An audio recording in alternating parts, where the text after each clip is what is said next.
آج صبح 9:20 کی فلائٹ سے میں کوئٹہ روانہ ہوا اور تقریباً کوئی 11 بجے کے قریب میں وہاں پہنچا. تو جو ہی میں جہاز سے اترا تو کوئٹہ کی اور بلوچستان کی ایڈمنسٹریشن، جس میں assistant commissioners, S S P, S P وغیرہ وہ سارے آ گئے. انہوں نے کہا کہ جی آپ سے بیٹھ کے بات کرنی ہے. میں نے کہا جی بتائیں. اس دوران بار بار فون آ رہی تھی وہاں کی لوکل ہماری جو لیڈرشپ ہے بلوچستان کی، پی ٹی آئی کی، جس میں سالار صاحب، ڈاکٹر منیر صاحب، باقی سارے دوست اور آئی ایل ایف کے بہت سارے دوست، جس میں مفتی صاحب، جس میں عمران صاحب اور بہت سارے دوست بار بار فون کر رہے تھے. چونکہ باہر بہت ساری سینکڑوں کی تعداد میں پولیس بھی موجود تھی، تو ان کو خطرہ تھا کہ شاید وہ گرفتار کر لیں. بہرحال انہوں نے بڑی تفصیل کے ساتھ ڈسکشن ہوئی ہماری ایڈمنسٹریشن کے ساتھ اور چلتی رہی مستقل.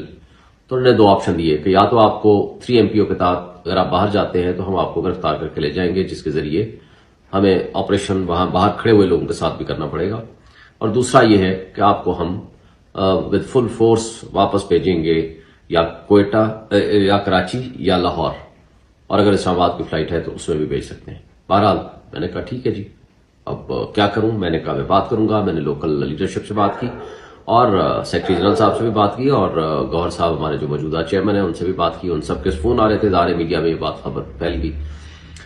تو فائنلی یہ لیڈرشپ کی کنسلٹیشن سے یہ طے ہوا کہ جی آپ واپس آ جائیں. پھر مجھے لاہور بھیج دیا گیا اور لاہور سے پھر میں بذریعہ روڈ ابھی تھوڑی دیر پہلے میں اسلام آباد خیر خیریت سے پہنچ چکا ہوں. دیکھیں میں سمجھتا ہوں کہ آج ایک بات تو طے ہو گئی ہے کہ لیول پلینگ فیلڈ جو پی ٹی آئی کے لیے ہے وہ نہیں ہے. اس سب کچھ کے باوجود جس طرح راستوں میں رکاوٹیں کھڑی کی گئیں اور جس انداز سے ہمارے وہ جو دوست جو مجھے لینے کے لیے آئے ہوئے تھے بہت سارے، جس میں سالار صاحب اور باقی لیڈرشپ، ان کے لیے بھی راستوں میں رکاوٹیں کھڑی کی گئیں جگہ جگہ. اور 3 میرے ورکرز کنونشن میں شرکت متوقع تھی، یا جو میں انویٹیشن تھی اور جو میں نے شامل ہونا تھا. ایک آج ہرنائی کے لیے جو کہ آج بہت کامیاب ورکرز کنونشن ہوا ہے. میں وہاں کی لیڈرشپ کو مبارکباد پیش کرتا ہوں تمام تر مشکلات کے باوجود. اور ہمارے 2 دوستوں کو وہاں ورکرز کو گولیاں لگیں اور ان پہ فائرنگ بھی کی گئی اور تشدد بھی ہوا اور بہت سارے راستوں میں رکاوٹیں بھی ہوئی اور بڑے کامیاب ہوئے. اور اسی طرح کل ایک یوب میں ہے اور پرسوں پیشین میں ہے.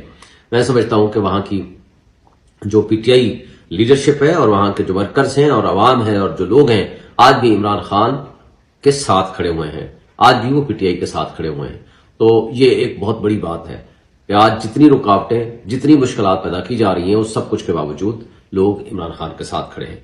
اور میں ایک بات بتانا چاہتا ہوں، ان ساری حرکتوں سے آپ پی ٹی آئی کا، ان کی لیڈرشپ کا، ان کے ورکرز کا آپ حوصلے نہیں توڑ سکتے. جتنا بھی آپ چاہیں گے، جس انداز سے بھی آپ جبر خوف کی فضا پیدا کرنے کی کوشش کریں گے، تو اتنا زیادہ لوگ باہر نکلیں گے. یہ آپ کے ہتھ کنڈے زیادہ دیر کے لیے نہیں چل پائیں گے. میں ایک دفعہ پھر اپنی لیڈرشپ کا، اپنے کوئٹہ کے، بلوچستان کے ان تمام دوستوں کا جنہوں نے آج دن بھر میرے سے رابطہ بھی رکھا اور 2-3 گھنٹے میرے لیے انتظار بھی کرتے رہے اور ان کو تکلیف بھی پہنچی، میں ان کا بے حد مشکور ہوں. اور آپ تمام پاکستانیوں کا جنہوں نے آج سارا دن میرے سے رابطے میں رہے، سوشل میڈیا کے ذریعے بھی اور ادروائز بھی میری خیریت معلوم کرتے رہے ٹیلی فون کے ذریعے، میرے فیملی سے بھی اور میرے سے بھی. میں آپ تمام دوستوں کا بے حد مشکور ہوں. انشاءاللہ کل ملاقات ہو.